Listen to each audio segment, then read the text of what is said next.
High বন্ধুরা, তোমরা অনেকেই জানতে চেয়েছো দিদি তোমার কি হয়েছে, বৌদি তোমার কি হয়েছে। আমার অনেক দিন ধরেই শরীরটা খারাপ খারাপ। তো এই এক সপ্তাহ ধরে একটু বেশি হয়ে গেছে, পেটটা পুরো এরকম ফুলে গেছিলো। তাই আলট্রাসোনোগ্রাফি রক্ত পরীক্ষা টরীক্ষা করে যাই হোক এখন ধরা পড়েছে দুপাশে দুটো বড় বড় টিউমার আছে, সিস্ট আছে। হ্যাঁ, তো তার জন্য আমি মানে খুবই অসুস্থ। এই কাল পরশুই আমাকে ওটি হবে। তো আমি এই টাকাটা জমিয়ে রেখেছিলাম। এটা ফেসবুক থেকে অল্প অল্প পেয়েছি, তারপরে আমি নিজের থেকেও কিছু গুছিয়ে রেখেছি।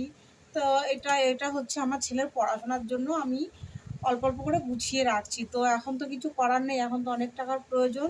এই কারণে এই ভাণ্ডারটা এখন ভাঙতে হবে। তো কত টাকা হয়েছে এখন জানি না, সেটা ভেঙে দেখি।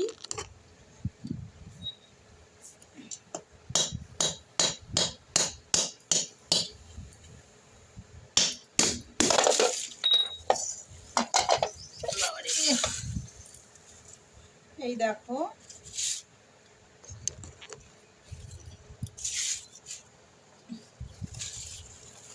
এখানে কত টাকা আছে আমি নিজেও জানি না। আমার ছেলের পড়াশোনার জন্য আমি ভবিষ্যতের জন্য এটা আস্তে আস্তে করে অল্প অল্প করে গুছিয়ে রাখছিলাম। তো এখন তো আর কিছু করার নেই। কত টাকা হতে পারে বন্ধুরা তোমরা জানিও, ঠিক আছে?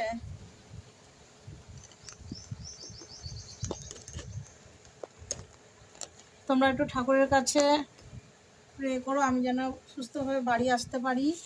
আমার ভীষণ ভয় লাগছে, কারণ তিনটে হবে একসঙ্গে, তিনটে অপারেশন একসঙ্গে হবে। আমার ভীষণ ভয় লাগছে,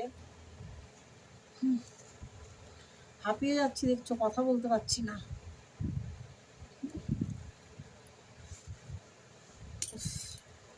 টাটা, তোমরা সবাই খুব ভালো থেকো, সুস্থ থেকো। এই যে আমার মা এসছে, তো প্রায় অনেক টাকার ব্যাপার, 35-40 হাজার টাকা লাগবে। তো কি করব বলো, আগে বেঁচে নিই, তারপর আবার যদি বেঁচে থাকি তাহলে আবার ছেলের পড়াশোনার জন্য টাকা গুছিয়ে রাখবো। তো এখানে কত হতে পারে বন্ধুরা তোমরা একটু বলো, জানিও। আর তোমরা একটু ভগবানের কাছে প্রে করো আমি যেন সুস্থভাবে বাড়ি ফিরতে পারি। মাকেও এখন অনেক দিন থাকতে হবে আমাদের বাড়িতে। টাটা।